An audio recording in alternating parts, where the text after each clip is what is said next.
Olá pessoal, sejam bem-vindos a mais um vídeo. Hoje nós vamos inaugurar uma playlist nova aqui no canal, que é a playlist Biologia para Concursos.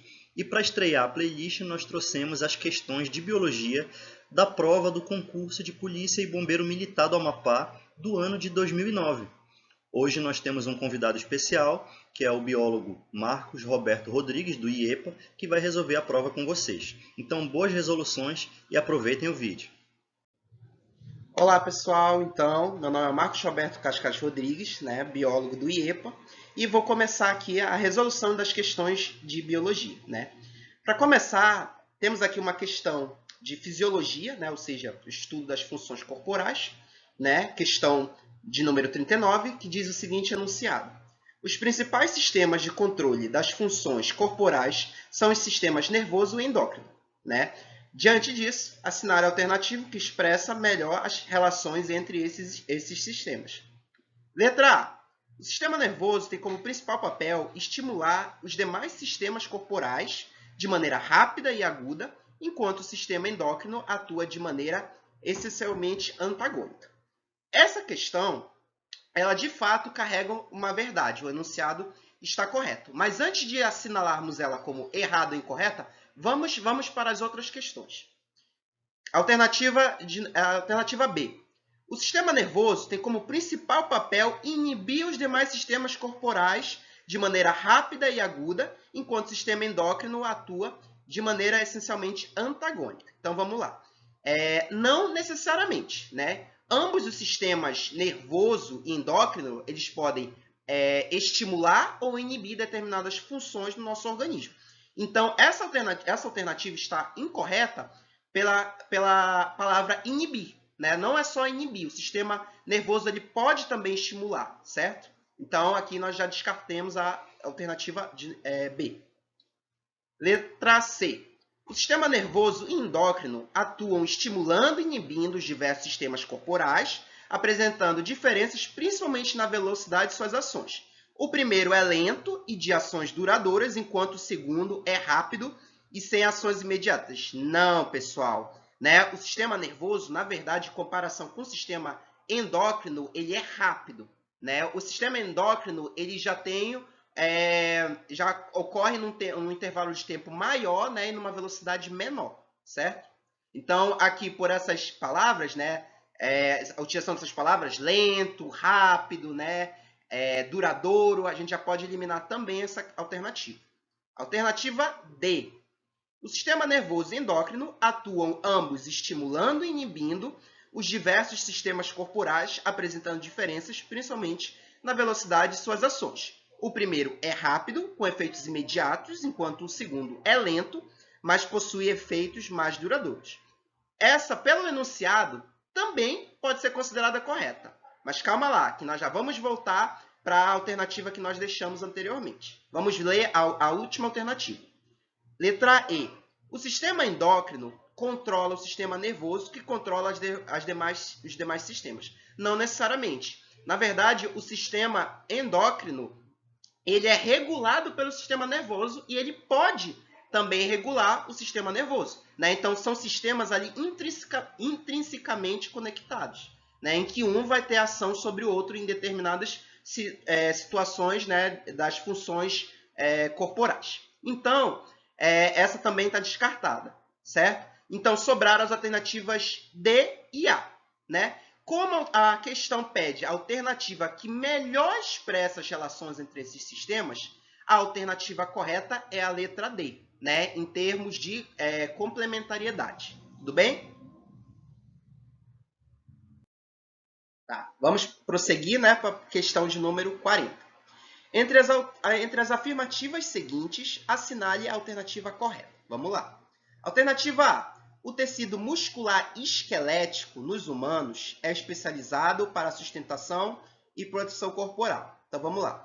O tecido, quando a gente fala de tecido muscular esquelético, a gente geralmente associa ele aos movimentos corporais, contração e flexão, contração e flexão. Então, se a gente fosse atribuir uma função adequada para o tecido muscular esquelético, seria justamente a capacidade de realização de movimentos, né? Ou seja, a contração muscular. Então, aqui a gente já descartaria, né, sustentação, principalmente sustentação, mas também a produção corporal, que geralmente são características atribuídas, né, ao sistema ósseo, né, ao nosso esqueleto, certo? Então, vamos para a alternativa B.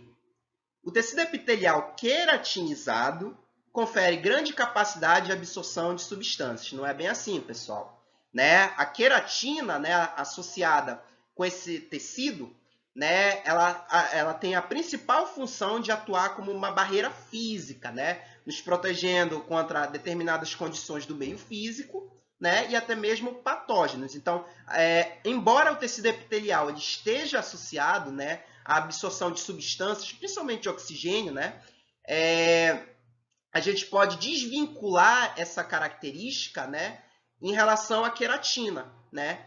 Então, a gente descartaria essa alternativa por conta disso, né? Vamos para a alternativa C. O tecido cartilaginoso é extremamente vascularizado. Aqui eu não preciso nem prosseguir com o enunciado, né? A gente sabe que o tecido cartilaginoso, né, as nossas cartilagens, né, elas atuam juntamente, né, com o tecido muscular, né, na parte das contrações, né, mas é um tecido que ele é desprovido de vascularização, né? Então a gente já descartaria essa alternativa por conta disso. A alternativa D. O tecido adiposo é remodelado constantemente pelos osteoclastos. Não, os osteoclastos são células exclusivas e específicas, né, do nosso sistema ósseo, né? São elas que armazenam o colágeno, né, que ajuda a sustentar as diferentes camadas, né, dos nossos tecidos, principalmente relacionado ao tecido ósseo, certo? Então aqui a gente já descarta essa alternativa pelo uso da palavra osteoclasto, né, que não são essas células atribuídas a esse tecido específico, né?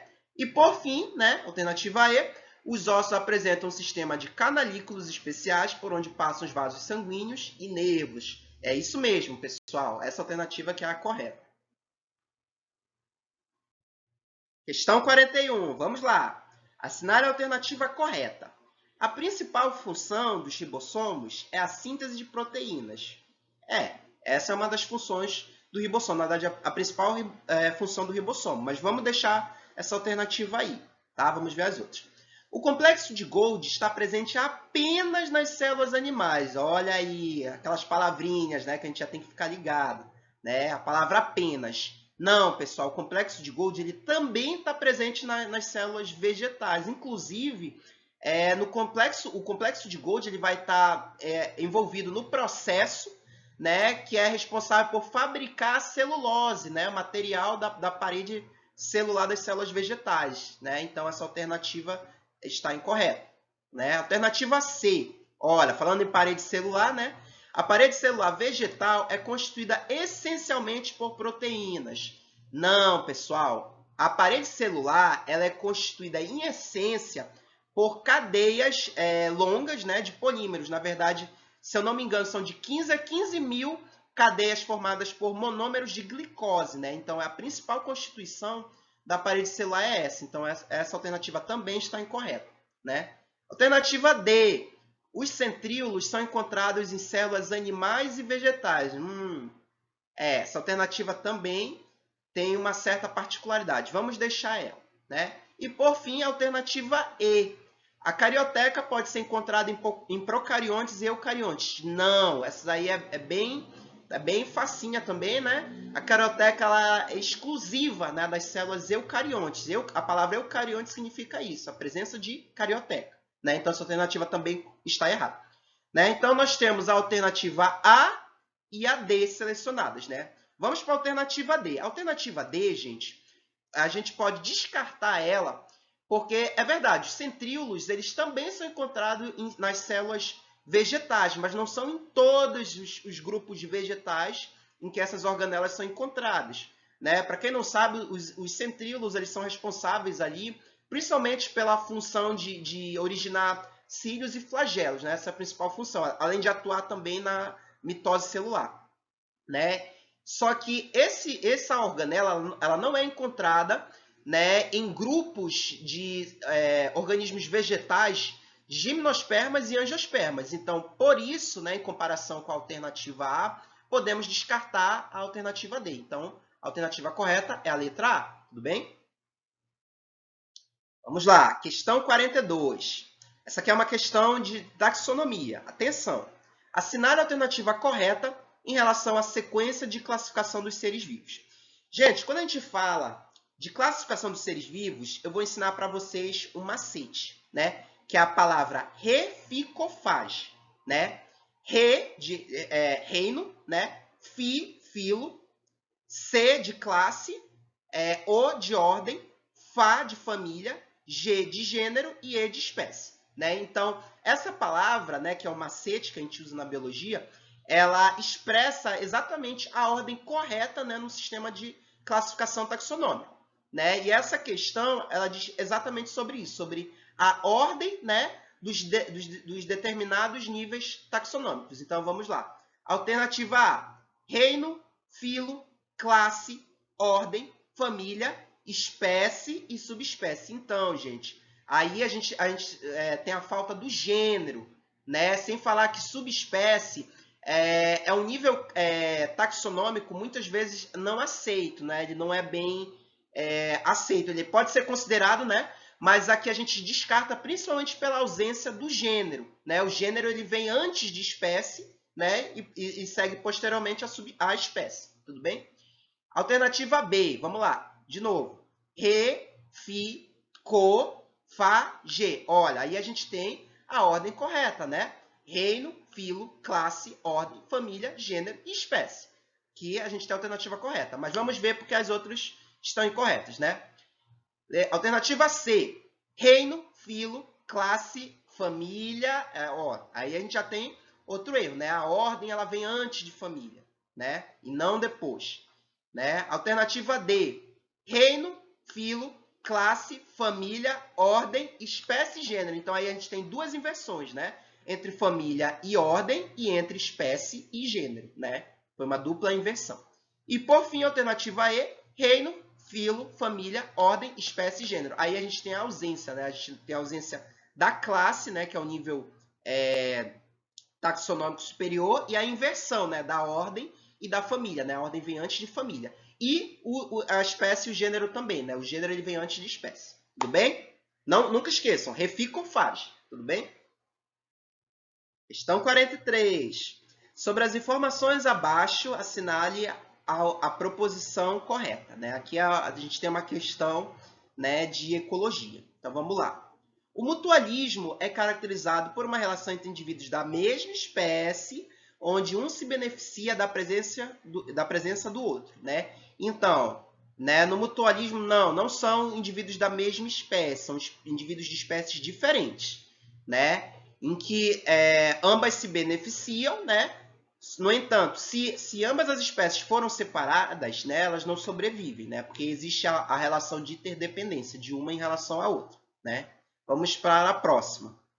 Alternativa B, o comercialismo é caracterizado pela dependência absoluta entre animais de diferentes espécies que dividem o mesmo nicho ecológico. Não, pessoal, aqui a gente tem dois erros. Aqui eu já descartaria essa alternativa pelo uso da palavra absoluta. Não é uma relação obrigatória, é uma relação facultativa, certo? Então, além disso, né, os indivíduos de diferentes espécies, eles não necessariamente têm que ter o mesmo nicho ecológico, né? Um exemplo claro desse tipo de relação, né, é do tubarão e da rêmora, né? O tubarão, geralmente ficam alguns resíduos, né, de alimentos, né, sobre ele, principalmente próximos à boca e às brancas, né? E tem um peixinho, né, chamado rêmora, né, que se aproveita dessa situação e se alimenta desses restos deixados pelo tubarão, né? Só que o tubarão ele não se beneficia dessa relação, né? Mas ele também não tem nenhum prejuízo, certo? Mas a rêmora ela é beneficiada, por isso que é uma relação de comensalismo, certo? A rêmora, no caso, ela é um comensal, tudo bem? Alternativa C. A protocooperação exige que animais de diferentes espécies apresentem movimentos migratórios de massa, onde a carga de trabalho é dividida entre diversos membros. Não, gente. Tá? E aí, só a parte que começa, né? Movimentos migratórios de massa, já está totalmente errada a questão, né? A protocooperação, na verdade, ela é uma relação muito semelhante ao mutualismo, né? Só que a diferença entre o mutualismo e a protocooperação é que a protocooperação ela é facultativa, enquanto o mutualismo ele é obrigatório, né? Ou seja, vou dar um exemplo, né? Tem os bois, né? E aqueles pássaros, né? A gente chama de carrapateiros, né? Que tiram os carrapatos do boi. Né? O pássaro está ali, né, tirando o carrapato do boi, mas se o pássaro for embora, né, o boi não vai perder nada, certo? Tanto faz para o boi. Né? Então é uma protocooperação. O boi ele se beneficia, né, mas eles podem ser separados, beleza? Tá, alternativa D. O inquilinismo se caracteriza por uma relação bilateral de benefícios entre indivíduos da mesma espécie. Aí, mais uma vez, né, a gente tem dois erros. Primeiro é o uso da palavra bilateral, né? O inquilinismo ele não é uma relação, a gente chama de duplo positivo, né? Quando os dois se beneficiam.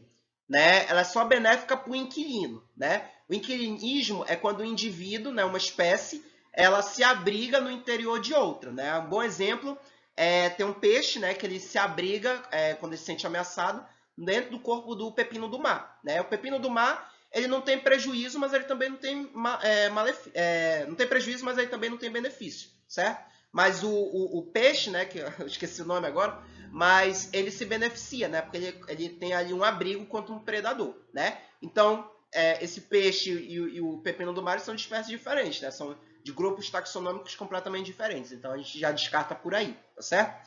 E, por fim, a alternativa E, né? O amensalismo é caracterizado pela produção de substâncias por uma espécie que inibe ou impede o desenvolvimento e ou estabelecimento de outras espécies. É isso aí, gente. Um bom exemplo disso são as microalgas, né? Quando as condições estão propícias, né, para a proliferação das microalgas, né? Elas se proliferam em demasia, né? Elas acabam provocando a eurotrofização da água, né? Ou seja, baixa o número de nutrientes, né? O número de oxigênio. Né? E além disso, elas produzem substâncias tóxicas, né? Que vão prejudicar, né? Principalmente a respiração, né? De outros organismos marinhos. Né? Então, esse é um bom exemplo de amensalismo, né? Só exemplificando aqui. Vamos lá, pessoal. Questão 44, mais uma questão de biologia celular. Analise as proposições e assinale a alternativa correta. Vamos lá.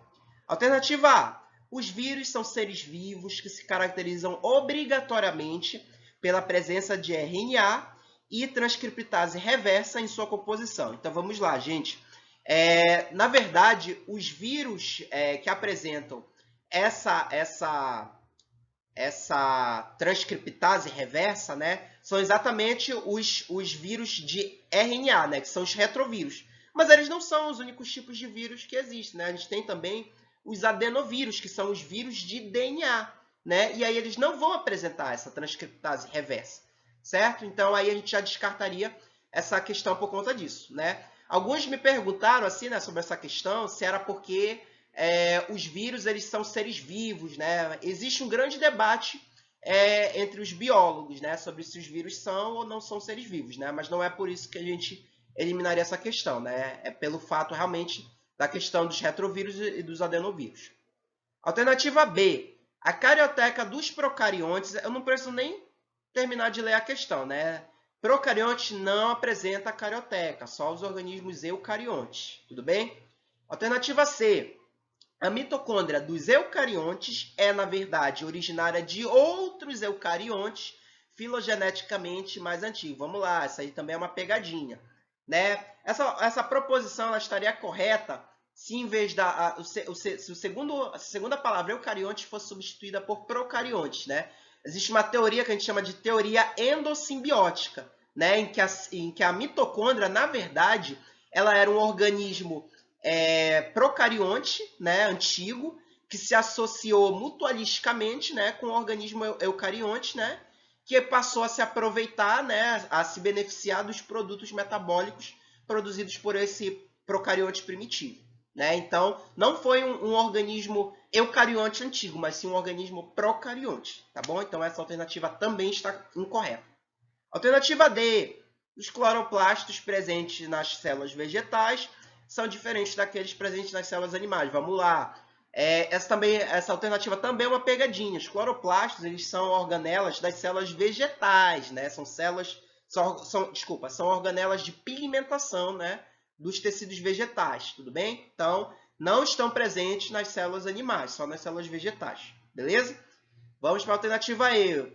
Os lisossomos são capazes, entre outras funções, de exibir atividade autofágica. É isso mesmo, pessoal. Inclusive, os lisossomos, eles são a organela responsável pelo processo de metamorfose dos anfíbios, né? A gente sabe que quando o girino, né, quando o girino está na sua fase ali, né, de girino, ele tem uma cauda, né? Só que à medida que ele cresce, né, ele vai se metamorfosear, né, para uma forma anura, né, sem cauda.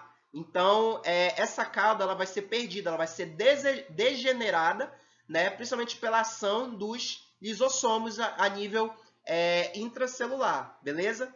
E assim nós finalizamos as questões, né, do conteúdo de biologia. Oi pessoal, sou eu novamente, professor Gerson Anderson. Então agora concluímos aqui mais um vídeo do nosso canal. Hoje falando sobre biologia, né? Contamos aí com a presença do nosso biólogo Marcos Roberto, lá do IEPA. Muito obrigado, Marcos. Então é isso, galera. Em breve teremos mais vídeos dessa playlist. Não deixem de acompanhar a gente. Dê o like no vídeo e compartilhe com aqueles também que estão interessados aí em fazer concurso. Beleza? Muito obrigado e até a próxima. Tchau!